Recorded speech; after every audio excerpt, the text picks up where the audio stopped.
Hello and welcome. My name is Chris. This is the Academy of Worship podcast. It's episode, I don't remember. We're in the 20s, I think. Maybe not. I don't know. Check the description or the title of the episode. Whatever episode it says this is. I want to wish you a Happy New Year. It's a brand new year, at least as of the recording of this. It's the year 2020. We are now officially in 2020. It's crazy. And I hope you had a happy and safe and productive new year. I guess the productiveness would come after the new year, unless you were working, I guess, on the 20th. Anyway, I hope it's been great so far. We're not that far into it right now. I hope you had a fantastic Christmas, way back in 2019. And that actually kind of morphs into what we're talking about today, actually, specifically the Christmas and more so the gift giving and getting in Christmas. Today we're talking about gas. So tune out if you don't want to talk about gas. No, but we're talking about gear acquisition syndrome or gas. Chances are relatively okay that maybe you got a new piece of gear this Christmas. And I wanted to chat a bit about should you have, or should you already be using it, or some variation on that theme. If you didn't get a new piece of gear, that's fine. This still applies, I think, to every musician or anyone who uses a, quote, piece of gear in what they do musically. It could be a microphone, it could be a guitar, it could be a bass, it could be drums, it can be a keyboard, it can be even a new piece of software. If you're a computer-based person, the list goes on and on. It can be anything. We're talking more about principle here, and it's something that I'm sure we've all seen or even experienced ourselves or are going through currently. I myself am not excluded from that list. I definitely have seen this in my own musical career, life / whatever. And it's a version of, or just straight up, gear acquisition syndrome. What is it? Well, gear acquisition syndrome is the need to always have something new in your gear. It could be, like I said, a piece of musical equipment. It could be anything, an amp, which I guess is musical equipment. But it could be anything, and it's usually triggered by a feeling of I need. I really want that thing that I just saw in an advertisement, or maybe I see one of my favorite musicians or singers or whatever using it, and therefore I must have. Or someone tells you, hey, you're not going to sound like X unless you get Y, and the list goes on and on. But whatever the trigger is, the symptom is the same, and it's I need a piece of gear. Is that bad in of itself? That could be argued either way. I mean, there's certain materialistic arguments that could be made, but we're not in that realm, nor do I have any desire to discuss those things right this very second. We're talking more about the practical, how you use it, how is it important to you, and why you got it. And I think that's a big one. Now, if you got a new piece of gear for Christmas, I'm going to say something controversial here, or a new piece of gear recently. It doesn't have to be for Christmas specifically. I'm going to tell you, and you're going to hate me and probably not listen to me anyway. I mean, who am I? I'm just a person talking on a podcast. Don't use it for at least 1 year. So next Christmas, you can break it out and use it. I know that sounds insane, and some of you may agree. I don't know, but let me talk a bit about it. Let me talk about why I think that and where I draw this idea from, because it's something that, and again, I'm not saying I'm perfect and do this. I'm just saying it's something that I try to apply to myself, especially when I'm getting that bug, that itch to go change something in what I'm using or doing musically. And again, it's specifically gear related. So if you think this translates over into maybe technique, or how you play, or getting rid of a bad habit and something you do, or a training that you're getting as far, maybe a vocalist training, this doesn't apply to that. It's not like don't try a new technique for a year. I'm talking about an outboard piece that isn't part of you, or is something that you bring to the instrument itself. Why a year? Well, I've noticed, and this goes for pretty much any person I've ever encountered, whether they acknowledge this or not, it's just something we all inherently do. We want to immediately start using a piece of gear or a new doohickey or whatever to see how we can work it into our workflows musically. And that's not, like I said earlier, not inherently bad. I wouldn't blame anyone, at least for the desire, because I have it too. But what you end up doing is introducing something new to your, and this is the danger, introducing something new to your workflow that you may not be ready to introduce yet, or that you have completely figured out why you need it, or how it can improve your sound. Because let's not lie, there's pieces of equipment out there that if we incorporate it right now and don't know how to use it or whatever, which I'll get to in a second, can actually hurt our sounds or hurt our whatever we're doing.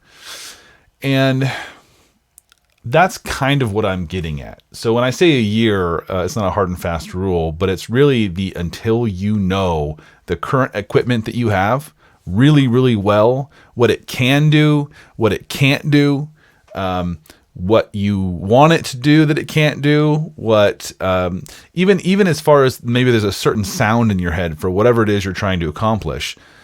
And if you've explored every facet of a piece of equipment that you already have, or pieces of equipment that you already have, maybe it's a multitude of things, and cannot do what you want to do, I would say that's a valid reason to incorporate something new into your workflow to accomplish something that you cannot do. But I would posit this, that most of us, with the gear that we have, use a small fraction of it, or some fraction of what it can do, or what it's capable, whatever, however you want to phrase that. And we don't explore everything that we can get out of it. So we think that adding something is the solution. And I'm here to at least bring up the idea and talk about on this podcast of my thoughts. So that it's not the solution, or at least it's not necessarily the solution. So I'm going to pull from my own background, my own experiences. So this may not directly apply to you, but I hope that something I say is you can glean from it and kind of fit it into how it is that you work, or how it is that you use your gear. So I'm primarily a guitarist. I sing and do some other stuff as well, but I would, in this conversation, we're going to say guitarist because it's really kind of where I'm trying to get as far as my point. And I have noticed that I have a habit, and I love to do this. I have a habit of using a piece of gear until I know exactly where its limits are. I know where its boundaries are as far as sonics, how it sounds. I know, how it does in hot weather, cold weather, how what gauge strings my guitar's like, the way that the paint wears on it. I mean, obviously some of these are extreme and kind of stupid, but that's what I mean. Like, you get to know every inch of your instrument, or and every how knobs turn. Hey, we're always talking about that on this channel, flipping switches and turning knobs. The resistance on the knobs, how tremolos are set up, the neck, how much break I like in the neck as far as truss rod goes. Hey, I like this guitar with certain gauge strings when tuned to this. And I've noticed this guitar does it better than this guitar if you have multiple guitars. And again, I'm just speaking from my personal experience. And then as far as, amps go, I like to do all the extremes on all the knobs, all the switches. And I really do endorse the flipping switches and turning knobs thing, because how else are you going to figure it out? It's not like you're going to break anything unless you're trying to snap something off. I mean, turn all your knobs all the way up, turn them all the way down, turn one knob all the way up, turn the rest all the way down, whatever. Try everything and tweak it, because and it doesn't just obviously go for amps. I mean, whatever thing that changes the tone, whether a pedal even, what happens at the extremes? What do you like? I mean, sometimes it inspires something in you to play something differently or whatever, but that's not the point here. That could be a great other discussion, is how you can inspire yourself. But the reason I say 1 year is because I don't think you get to know how your gear fully works any earlier than around a year. And I don't mean just popping in and out and using it once in a while. I mean, like, if you're actively gigging, or if you're playing at a church, or just going into the room where your guitar stuff is, or whatever piece of equipment it is, and using it all the time. Because if you're not spending time with it and doing everything it can do, and under different circumstances with different instruments, like if it's an amp, for instance, I'm still getting to know an amp that I use it's been over a year, with different guitars plugged into it, never even touching the amp. I mean, they respond so differently with different pickups, with different string gauges, even just feels different, different cabinets plugged into it, with different speakers and stuff. I mean, there's a plethora of things that I have to figure out what I like, don't like I said, where the limits are, and boundaries of things it can do, and maybe then start forming an opinion on, boy, if I wanted to do X, I probably would need something like Y, and not just because it's shiny and pretty and new. Which, again, I'm not coming out against. Don't not get a piece of gear because you want to. If you have the means and time and whatever, go ahead. But I wanted to talk about thinking a little harder about gear, or at least things that we use that are tools in music, because I really don't think we explore them. Let's go on the opposite end of the spectrum. Let's talk about, for those of you that might be audio folks, I have to do all kinds of audio stuff, as you see around me. I have a studio. You can't see all of it, but it's relatively small, but I produce music in here. And so I have audio software.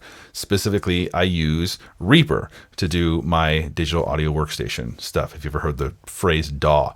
Those of you that don't do any of this stuff are just tune out for a second. Those of you that do, maybe you use Pro Tools. Maybe you use Sonar. That's still around. I used to use that, actually. Whatever you do use, I'm willing to bet you haven't used it long enough to know everything it can do. Do you know most of the keyboard shortcuts?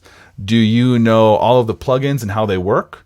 Have you edited audio in each one of them? Do you know, or in yours, I should say, not each one of them, obviously. Have you extensively edited audio in it? Have you recorded all kinds of stuff into it? Have you just really poked and prodded and tried to utilize what it can do? Have you gone online and read all about the DAW that you use, or whatever software you're using? I'm willing to bet that no, probably we all don't really. And there's other folks online that talk about this sort of thing, but I just mentioned I used Cakewalk Sonar for a really long time, for years, and there was a big thing I won't go into now that they got kind of shut down by Roland, and they sold off to another company that's still around. You can still get it from an entirely different company for free. And anyway, but I was unwilling to change my DAW, is the point of my story and rambling, for a really long time, because I felt like I wasn't ready to just jump DAWs and get another one, because a lot of people do that. They'll jump around and just change software around and do whatever. So it's important that you really dig into what it is that you have and find out all of its quirks, all of its great stuff, admit the bad stuff about it, and then move on from there. So what are the effects of GAS, gear acquisition syndrome? Because I think it's really easy to think about things in the abstract, I guess, where you're just saying, well, new gear is just fun, and I'm just goofing around, and what's the big deal? A year, you're insane. I get it, and I understand that saying wait a year before you use a new piece of gear, before you know your old gear, and I get it. But what are the effects? What happens when you kind of do get gas. Because I've known people that have extreme gas. I feel goofy just saying that. I've known people that have it very bad, and they're just constantly getting gear. I've also known people that honestly don't ever replace gear, and there's a happy medium there. But when you have the extreme version of it, and I'm not saying because of means and stuff. I mean, it's just they're obviously, you have the means and you're going out and getting it. I think it affects how you sound because you don't know how you sound. I'm a big proponent of, in guitar world, that your tone comes mainly from your fingers. I don't mean to say that there aren't things that affect your tone, and I'm using quotes for those of you who can't actually see me. I'm just, just listening to my voice. And so you have to understand how your fingers and maybe your voice, if it's a microphone or whatever, translates into whatever gear you're pumping it into. And if you haven't spent enough time to figure that out and know what you like and don't like, then switching gear, you're honestly just, it's like going down a highway, relatively fast with no signs and just turning off wherever on roads that you don't know. Yes, it's fun to explore and you can do it forever. And that's cool to explore. But you're never going to know what your destination is. You're never going to know kind of where you're aiming on the highway. Should you even be going east or west or north or south? You don't even know. And so you don't have anything to compare it to, or at least anything in your mind that you kind of have as a baseline to compare it to. And so that's the reasoning behind my saying a year, because I think that when you get something under your fingers or in front of you or whatever it is, you're learning it. And then you're, like I said about the understanding its limitations and what you like and don't like, well, that gives you a direction. Because if you find something that let's say something I love about a piece of gear, but I give it to you, you try it out, and you think that particular thing that I like isn't great, or you don't like it, whatever. Well, yours and my approach in that situation would be completely opposite then. I would be pursuing more of the thing that I like, and knowing that that's part of a baseline that I'd like to have. And you, of course, would be like, I'd like to avoid that thing because it's not something I dig. So it's really important to know where that baseline is. So if you are constantly changing gear, or if you're constantly exploring, you lose kind of the point and the direction, if we're sticking with the metaphor, of what it is that you're trying to do or accomplish. And so I personally feel that's detrimental to what people should be doing musically. I think you should always be seeking to do a particular thing.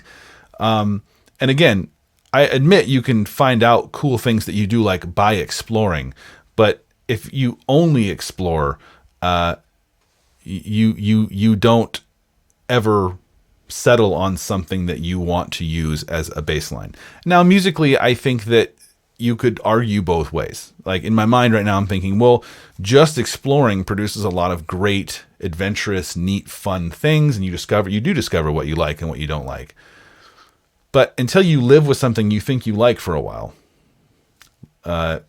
or avoid or at least consider something you think you don't like and then try to avoid it for a while, but maybe miss it and come back to it, whatever that is, that's where the direction comes from.